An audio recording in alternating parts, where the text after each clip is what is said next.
Hello बच्चों, नमस्कार। कैसे हैं आप सब लोग? उम्मीद करता हूं कि आप सब लोग अच्छे होंगे, बेहतरीन होंगे, लाजवाब होंगे, एकदम बिंदास होंगे और साथ ही बहुत अच्छे से आप लोग जो है वो पढ़ाई का प्लान कर चुके होंगे, बहुत अच्छे से प्लानिंग कर चुके होंगे। सभी का स्वागत है आज से शुरू होने जा रहे इस संकल्प बैच में। और ये संकल्प बैच वो बैच होगा जो आपके एसएससी के हर एक एग्जाम को मेरे भाई टारगेट करेगा। अगर मैं बात करूं तो इस संकल्प बैच की हर एक सब्जेक्ट के बारे में आप लोगों को स्ट्रेटजी पता चल चुकी है कि कैसे कैसे इस संकल्प बैच के अंदर जो है हम लोग चीजों को लेके चलने वाले हैं। अगर मैं मैथ्स की बात करूं तो मैथ्स हम लोग कोशिश करेंगे कि 5 महीने में एक शानदार कंटेंट आप लोगों तक पहुंच पाए, जिससे कि आप लोग एसएससी के हर एग्जाम को बहुत आसानी से टारगेट कर पाएंगे। ठीक है, तो बस आप लोगों को आज एक प्रण लेना है कि जो जोश और उत्साह आज 22 जनवरी में आप लोगों के अंदर है, वही जोश और उत्साह तब तक आप लोगों के अंदर बना रहेगा जब तक कि आप लोगों का सिलेक्शन नहीं हो जाता है। अगर उसी जोश और उत्साह के साथ आप लोग बढ़ोगे तो दोस्त आप लोगों को सिलेक्शन लेने से कोई नहीं रोक पाएगा। बहुत सारी चीजें जो है हम इस संकल्प बैच के अंदर करने वाले हैं। जो चीजें पढ़ाई जाएंगी उसे क्विज के रूप में हम लोग पहली बार देने जा रहे हैं। चैप्टर खत्म होने के बाद एक बेहतरीन सी वर्कशीट जिसमें चैप्टर के हिसाब से नंबर ऑफ क्वेश्चंस होंगे। अगर चैप्टर बड़ा है तो नंबर ऑफ क्वेश्चंस भी ज्यादा होंगे, चैप्टर छोटा है तो नंबर ऑफ क्वेश्चंस भी कम रहेंगे।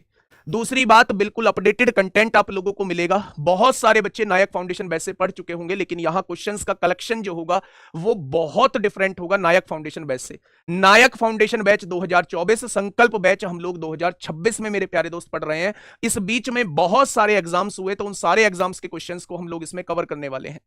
ठीक है, तो उम्मीद ये की जाएगी आप लोगों से कि आप लोग शानदार तरीके से इसमें पढ़ोगे। और यकीन मानना, ये संकल्प बैच वास्तव में मतलब हिस्ट्री रचेगा। इतने सिलेक्शन इसके अंदर से आ रहे होंगे, लास्ट में आप लोग देखेंगे कि बहुत शानदार जो है वो सिलेक्शन इसके अंदर से दिए गए हैं।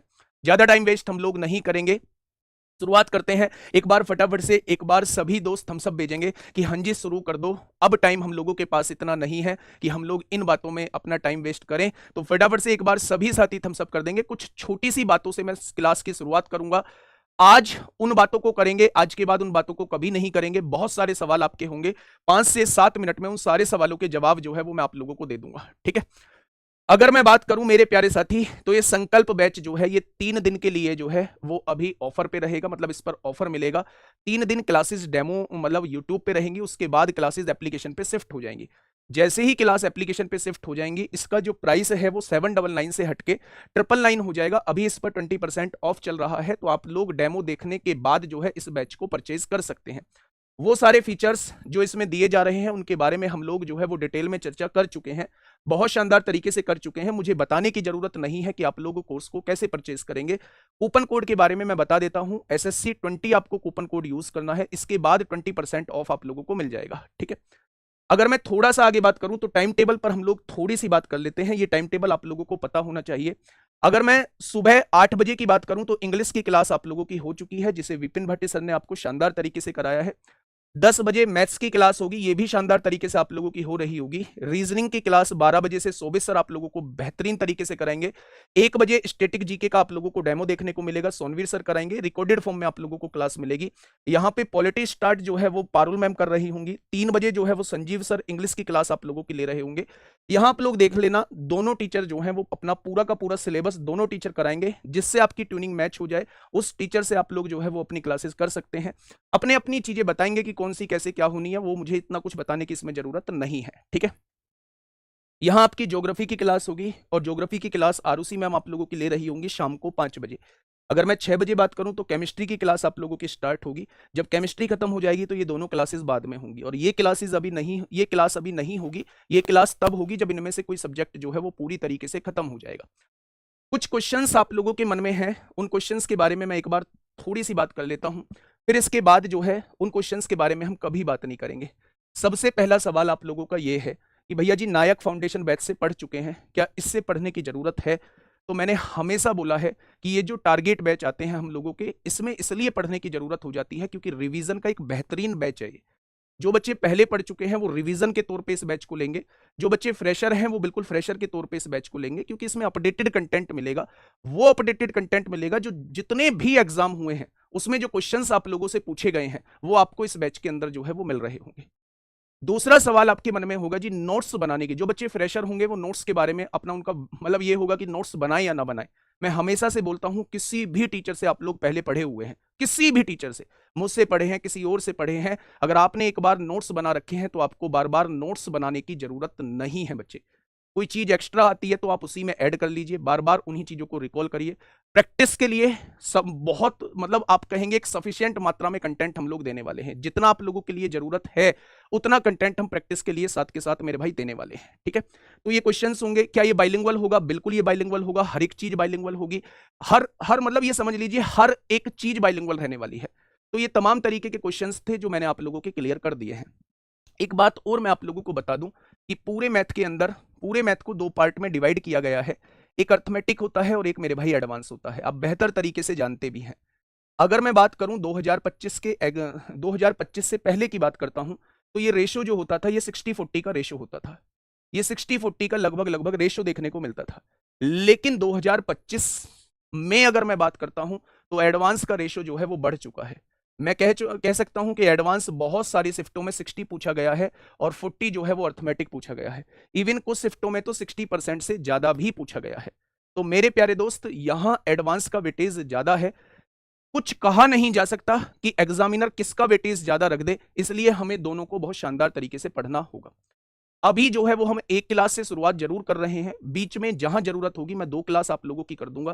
पहली एक क्लास होगी अर्थमेटिक की और एक क्लास हो जाएगी मेरे भाई एडवांस की। लेकिन अगर 5 महीने का कह के चले हैं तो 5 महीने में ही इस मैथ्स को पूरी तरीके से खत्म कर रहे होंगे। बहुत ज्यादा बातें अब हम लोग नहीं करेंगे। हमारा जो टॉपिक रहने वाला है आज का, शुरुआत जो हम लोग करने वाले हैं वो नंबर सिस्टम से हम लोग शुरुआत करने वाले हैं। चैप्टर्स मैं आपको स्ट्रेटजी वीडियो में बहुत कुछ बता चुका हूं, सारे डाउट क्लियर कर चुका हूं, तो यहां अब आपका टाइम वेस्ट नहीं करूंगा। हम लोग नंबर सिस्टम से शुरुआत करने वाले हैं और नंबर सिस्टम में कौन कौन से टॉपिक्स को हम लोग देखने वाले हैं, सबसे पहले उन टॉपिक्स के बारे में थोड़ा सा जान लीजिए। आज जो हम लोग पढ़ेंगे वो क्लासिफिकेशन पढ़ेंगे, यानी संख्याओं का वर्गीकरण हम लोग पढ़ेंगे। इसके जस्ट बाद बहुत छोटा सा कॉन्सेप्ट होता है फेस वैल्यू और प्लेस वैल्यू का, बहुत छोटा सा लगभग 5 मिनट का टॉपिक होगा, उसके बारे में हम लोग जानेंगे। फिर यूनिट डिजिट के अच्छे अच्छे क्वेश्चंस की तरफ हम लोग जाएंगे, यूनिट डिजिट के कॉन्सेप्ट को हम लोग जानेंगे, फिर डिविजिबिलिटी रूल हम लोग जानेंगे। अच्छा, मैंने एक चीज महसूस की, अगर 2025 के एग्जाम्स की बात करूं, जो 2025 में आप लोगों के एग्जाम हुए हैं उसमें प्राइम नंबर से रिलेटेड क्वेश्चंस बहुत पूछे गए हैं। उससे पहले भी प्राइम नंबर का वेटेज रहा है, लेकिन 2025 में मेरे प्यारे दोस्त प्राइम नंबर से रिलेटेड क्वेश्चंस बहुत पूछे गए हैं। तो मैंने क्या किया है, क्योंकि बहुत हद तक चीजें प्राइम नंबर की बेस्ड होती हैं डिविजिबिलिटी रूल पर, इसलिए मैंने प्राइम नंबर की एक क्लास बिल्कुल सेपरेट रखी है मेरे भाई। इसमें हम प्राइम नंबर से रिलेटेड जो भी क्वेश्चंस होंगे वो इसमें देख रहे होंगे, और वो क्लास जो है वो मेरे भाई जस्ट डिविजिबिलिटी रूल के बाद हम लोग करेंगे, ठीक है। नंबर ऑफ जीरोस हम लोग बहुत शानदार तरीके से करेंगे। फैक्टर्स और डिवाइजर यानी कि गुणनखंड के बारे में बहुत शानदार तरीके से करेंगे। अभी आप देखोगे कि गुणनखंड से रिलेटेड बहुत क्वेश्चन पूछे गए हैं, इवन मेंस में भी क्वेश्चन पूछा गया है कि भाई 3 अंकों की या 4 अंकों के ऐसे कितने फैक्टर होंगे जिनके केवल 3, ऐसी कितनी संख्याएं होंगी जिनके केवल 3 फैक्टर होंगे। तो फैक्टर एक इंपॉर्टेंट टॉपिक बन जाता है, इसे बहुत डिटेल में पढ़ना हम लोगों को होगा, लेकिन एक क्लास में हम लोग शानदार तरीके से पढ़ने की कोशिश करेंगे, ठीक है। अगर मैं थोड़ा सा आगे बात करूं तो रिमाइंडर थ्योरम हमेशा की तरह बहुत इंपॉर्टेंट रहा है मेरे भाई, जिसे सेसफल में कहा जाता है। फाइंडिंग द लास्ट 2 डिजिट, अगर मैं इस टॉपिक की बात करूं तो इस पर इंडिविजुअल क्वेश्चंस बहुत कम बनते हैं, लेकिन अगर कैलकुलेशन के पॉइंट ऑफ व्यू से देखा जाए तो इस पर कैलकुलेशन के पॉइंट ऑफ व्यू से इसे हमें पढ़ना बेहद जरूरी हो जाता है। बहुत सारे क्वेश्चंस ऐसे होते हैं जिसमें कैलकुलेशन सॉल्व करने की आवश्यकता ही नहीं होती, हम लास्ट 2 डिजिट के कॉन्सेप्ट से क्वेश्चन का आंसर निकाल लेते हैं, ठीक है। तो मेरे प्यारे दोस्त हमें इसे बहुत शानदार तरीके से देखना होगा, ठीक है। अच्छा, ये 2 बार लिख गया है लास्ट 2 डिजिट। इसके बाद होता है एक, जो ये 10वें नंबर पे टॉपिक था ना, ये था लैंग्वेज बेस्ड क्वेश्चन। अगर मैं यहीं पे बात करूं तो मेरे भाई लैंग्वेज बेस्ड क्वेश्चन, अब आप कहोगे जी लैंग्वेज बेस्ड क्वेश्चन कौन से होते हैं, तो मेरे प्यारे दोस्त आप ही ने नंबर सिस्टम के अंदर वो सारे क्वेश्चंस देखे होंगे लैंग्वेज बेस्ड क्वेश्चंस में, 2 अंकों की संख्या वाले क्वेश्चंस, है ना, सिर पैर वाले क्वेश्चंस। अगर 1 से 800 तक हम लोग लिखना चाहते हैं तो कितनी की हमें दबानी पड़ेगी, कितने अंकों की हमें जरूरत पड़ेगी, वो सारे जो लैंग्वेज बेस्ड क्वेश्चंस होते हैं वो हम लोग मेरे प्यारे भाई यहां पढ़ रहे होंगे। अब बात आती है कि बहुत सारी बार ऐसी कुछ चीजें छूट जाती हैं जो हम किसी टॉपिक में कवर नहीं कर पाए हैं और वो एग्जाम के पॉइंट ऑफ व्यू से इंपोर्टेंट रही हैं, तो मेरे प्यारे दोस्त हम उन्हें मिसलेनियस में देख रहे होंगे। तो सारा का सारा गोल क्लियर हो गया क्या? कोशिश करेंगे हम इसे 11-12 क्लास में खत्म करने की कोशिश करेंगे, शानदार तरीके से खत्म करने की कोशिश करेंगे। क्या आपको अगले 11-12 दिन की पिक्चर क्लियर हो गई? अगले 11-12 दिन आप लोगों को वर्कशीट भी मिलेगी, आज भी वर्कशीट आप लोगों को मिलेगी, क्लासिफिकेशन ऑफ नंबर्स पे बेस्ड क्वेश्चंस भी आज आप लोगों को मिलेंगे, आज ही से वो सारी चीजें शुरू हो जाएंगी, ठीक है। चाहे वो आईबी का क्वेश्चन हो, चाहे वो सीडीएस का क्वेश्चन हो, चाहे वो एसएससी का क्वेश्चन हो, नया क्वेश्चन आप लोगों के पास जरूर आपके सामने आएगा, ठीक है दोस्त। तो शुरू करते हैं लेके प्रभु का नाम, आज की पहली संकल्प बैच की मैथ्स की पहली क्लास की थ्योरी पार्ट हम लोग शुरू करते हैं। टॉपिक होगा नंबर सिस्टम, और नंबर सिस्टम में भी पहला टॉपिक है क्लासिफिकेशन ऑफ नंबर, संख्याओं का वर्गीकरण। डेमो जो रहेंगे वो 1-1 घंटे के रहेंगे, लेकिन ये क्लास डेमो के बाद एप्लीकेशन पे जब शिफ्ट हो जाएगी तो हम इसे 1.5 घंटे की क्लास कर देंगे, ठीक है। अब फालतू बात नहीं होंगी, मेरी आप सभी बच्चों से रिक्वेस्ट है कि मेरे भाई मेहनत के साथ पढ़ना। मैं यकीन दिलाता हूं मैथ में आप लोगों को कोई समस्या नहीं आएगी, एसएससी के किसी भी एग्जाम में आपको मैथ्स में कोई समस्या नहीं आएगी, ठीक है। अब मुझे थोड़ा सा नंबर सिस्टम के बारे में बताइए मेरे प्यारे दोस्त, कि नंबर सिस्टम जिसे हम लोग संख्या पद्धति कहते हैं, तो उसके अंदर सबसे पहला टॉपिक होता है क्लासिफिकेशन ऑफ नंबर्स, यानी कि जो संख्याएं हैं उनका वर्गीकरण किया गया है, उन संख्याओं को बांटा गया है, कौन सी संख्या हमें किसके अंदर रखनी है, ये हम लोगों को सबसे पहले पता होना चाहिए। तो मैं एक चार्ट से मेरे प्यारे दोस्त शुरू करूंगा आज की क्लास को। सबसे पहले आप लोग थोड़ा सा ध्यान से देखना, नंबर्स दो तरीके के होते हैं, उन नंबर्स को हमने दो पार्ट में कैटेगराइज किया है। एक तो होता है मेरे भाई रियल नंबर, जिसे हम लोग वास्तविक संख्याएं कहते हैं। अगर मैं रियल नंबर की बात करता हूं तो रियल नंबर को हम लोग क्या कहते हैं, वास्तविक संख्याएं कहते हैं। एक होता है मेरे भाई इमेजिनरी नंबर, जिन्हें हम लोग काल्पनिक संख्याएं कहते हैं। डेफिनेशन आप लोगों ने जाना होगा कि जो भी नंबर नंबर लाइन पर रिप्रेजेंट हो सकते हैं वो सभी रियल नंबर कहलाते हैं। इमेजिनरी नंबर वो होंगे जैसे रूट के अंदर माइनस का होना, ये इमेजिनरी नंबर होता है मेरे भाई। और जब बात इमेजिनरी नंबर की आती है तो याद रखना, इमेजिनरी नंबर के अंदर एक हम आई का यूज करते हैं जिसे हम लोग आयोटा कहते हैं। आयोटा बेसिकली रूट के अंदर माइनस को रिप्रेजेंट कर रहा होता है मेरे भाई, ठीक है।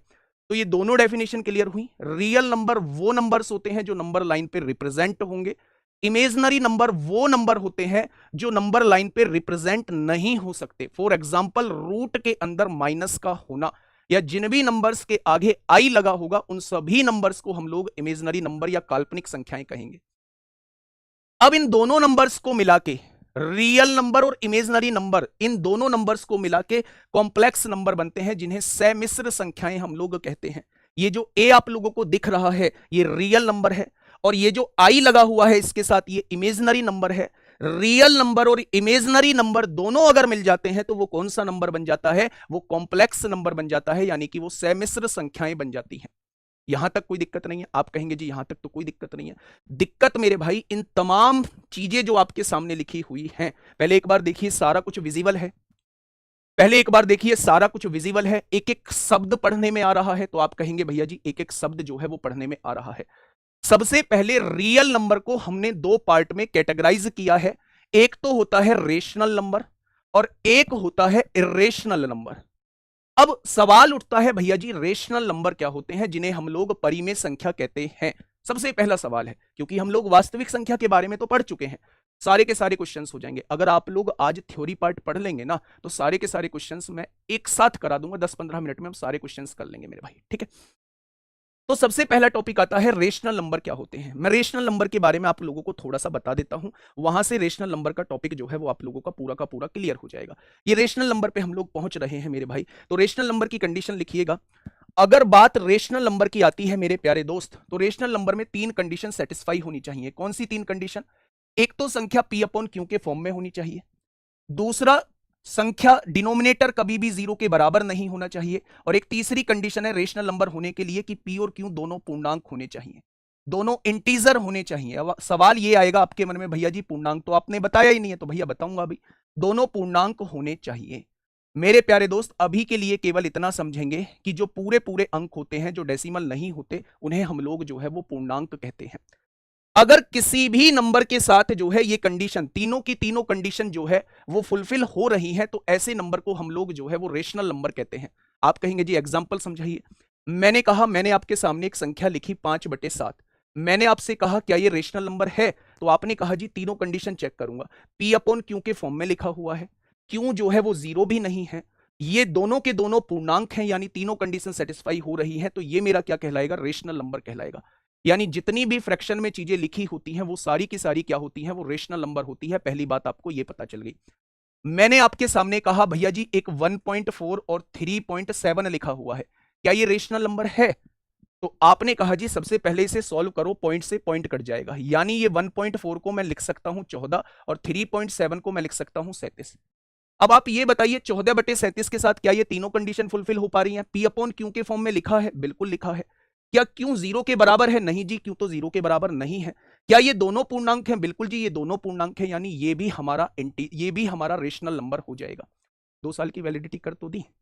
कल का शॉर्ट्स आपने शायद नहीं देखा है, आप लोगों की इसी डिमांड की वजह से 2 साल की वैलिडिटी कर दी है। लेकिन अपने आप को इस काबिल बनाओ कि 2 साल की वैलिडिटी का यूज ही ना करना पड़े हमें, हम 1 साल में सिलेक्शन लेके निकल जाएं।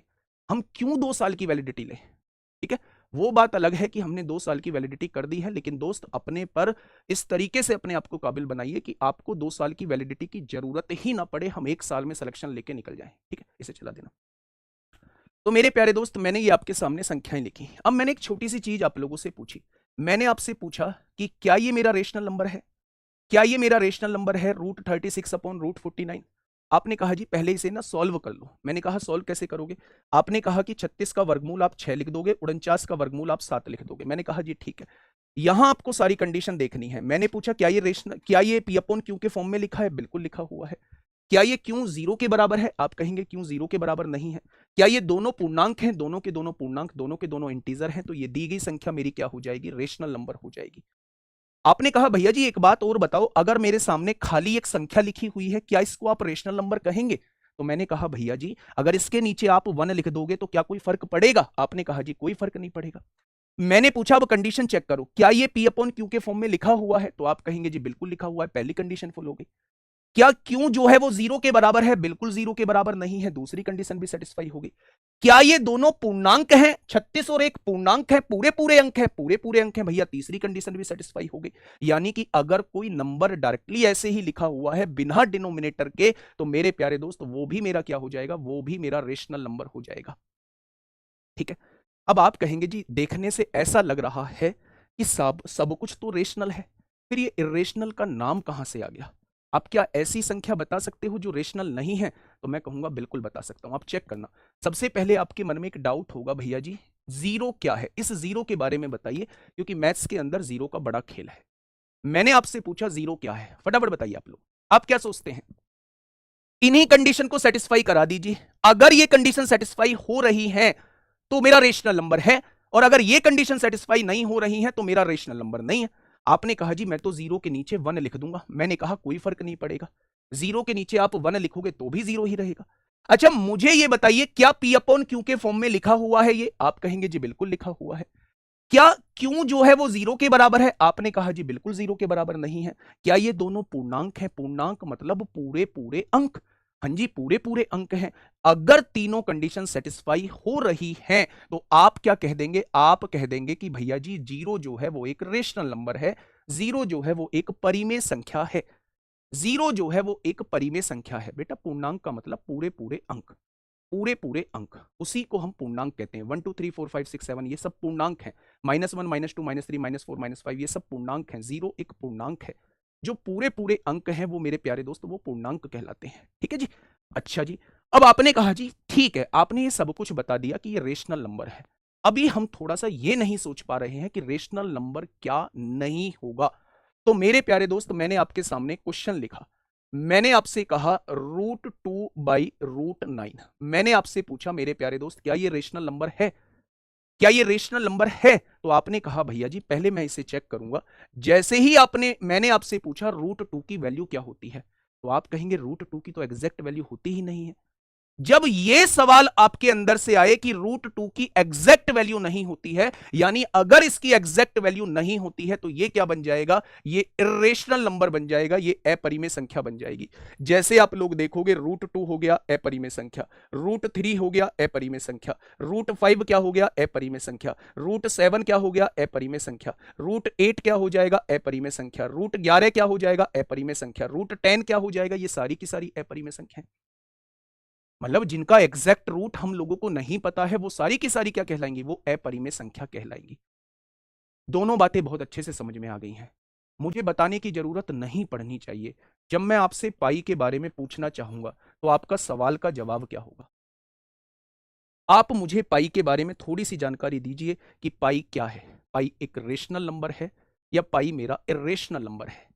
सोच के बताना, कंडीशन को देख के बताना, और अगर है तो क्यों है, और अगर नहीं है तो क्यों नहीं है। एक बच्चा पूछ रहा है 15/1.5 क्या है। मैं आपके सवाल का जवाब दे देता हूं। वैसे तो आपको ये खुद ही निकाल लेना चाहिए था कि 15/1.5 क्या है। पॉइंट हटाओ, जीरो बढ़ाओ, 15 से काटोगे 10 बार, और कोई भी संख्या हमेशा परिमेय संख्या होती है। कोई भी इंटीजर आपके सामने लिखा है वो परिमेय संख्या होती है। आप इस पर आइए, ये पाई क्या है। पाई के बारे में बताना जरूर है। आप कहेंगे जी पाई, अगर मैं पाई के बटे में 1 लिख दूं, पाई के बटे में 1 लिख दूं, क्या कोई फर्क पड़ेगा? आपने कहा जी कोई फर्क नहीं पड़ेगा। अब मुझे ये बताइए मेरे प्यारे दोस्त, मुझे ये बताइए कि क्या इसके साथ तीनों कंडीशन सेटिस्फाई हो रही हैं? क्या ये पी अपॉन क्यू के फॉर्म में लिखा हुआ है? बिल्कुल पी अपॉन क्यू के फॉर्म में लिखा हुआ है। क्या क्यू जो है वो जीरो के बराबर है? आपने कहा बिल्कुल क्यू जीरो के बराबर नहीं है। लेकिन जब तीसरी कंडीशन की तरफ आते हैं कि दोनों के दोनों पूर्णांक होने चाहिए, दोनों के दोनों जो है वो इंटीजर होने चाहिए, क्या पाई इंटीजर होता है? क्या पाई पूरा पूरा अंक होता है? तो आप कहेंगे पाई पूरा पूरा अंक नहीं होता, यानी तीसरी कंडीशन हम लोगों की फुलफिल नहीं हो पाएगी। पाई जो है वो मेरा प्यारे दोस्त क्या हो जाएगा? पाई मेरा इरेशनल नंबर हो जाएगा। पाई मेरा क्या हो जाएगा? इरेशनल नंबर हो जाएगा, यानी अपरिमेय संख्या हो जाएगी। तो क्या आप दोनों को समझ चुके हैं कि रेशनल नंबर क्या होते हैं, इरेशनल नंबर क्या होते हैं? तो आप कहेंगे जी उनके बारे में बिल्कुल डिटेल में हम लोग जान चुके हैं। ठीक है, बहुत बढ़िया। अब मैं वापस से उसी पॉइंट पर आता हूं मेरे प्यारे दोस्त। वो जो चार्ट आपके सामने बना हुआ था, इस चार्ट को थोड़ा सा देखिए। हमने रियल नंबर को थोड़ा सा कैटेगराइज किया दो पार्ट में। एक रेशनल नंबर हम लोग पढ़ चुके हैं क्या होते हैं, एक दूसरा मेरे भाई इरेशनल नंबर हम लोग पढ़ चुके हैं क्या होते हैं। अब रेशनल नंबर को भी हमने दो पार्ट में कैटेगराइज किया है। ये रेशनल नंबर एक तो हमने इंटीजर में इसे बांटा है, एक हमने डेसिमल में इसे बांटा है। इंटीजर का मतलब होता है पूरे पूरे अंक, डेसिमल का मतलब होता है जहां आपको पॉइंट लगा हुआ दिख जाए। मेरे भाई इंटीजर जो होते हैं वो दो तरीके के होते हैं इंटीजर। एक तो होते हैं मेरे दोस्त नेगेटिव इंटीजर, एक होते हैं पॉजिटिव इंटीजर। ये जो जीरो आपके सामने लिखा हुआ है, ना इसको नेगेटिव के अंदर लिया गया है, ना इसको पॉजिटिव के अंदर लिया गया है। जब बात नेगेटिव इंटीजर की आती है तो नेगेटिव इंटीजर जो होते हैं वो माइनस साइन वाले, ये सारे नेगेटिव इंटीजर होते हैं, इन्हें हम लोग नेगेटिव इंटीजर कहते हैं। अगर मैं आपसे कहूं पॉजिटिव इंटीजर क्या होते हैं, तो आप कहेंगे +1 से लेके +1 से ये सारे जो होते हैं ये पॉजिटिव इंटीजर होते हैं, यानी इन्हें धनात्मक पूर्णांक कहा जाता है। ये जो है ये ऋणात्मक पूर्णांक होते हैं, ये जो होते हैं ये धनात्मक पूर्णांक होते हैं। अगर मैं जीरो की बात करूं तो जीरो ना मेरा धनात्मक पूर्णांक होता है, ना मेरा ऋणात्मक पूर्णांक होता है। क्या इतनी बात आपके समझ में आ गई? तो आपने कहा जी बिल्कुल आ गई। अगर मैं प्यारे दोस्त इधर दूसरी तरफ चलता हूं तो दूसरी तरफ आपके सामने लिखा हुआ है डेसिमल। डेसिमल भी हमने दो पार्ट में डिवाइड किया है। डेसिमल को हिंदी में कहा जाता है दशमलव।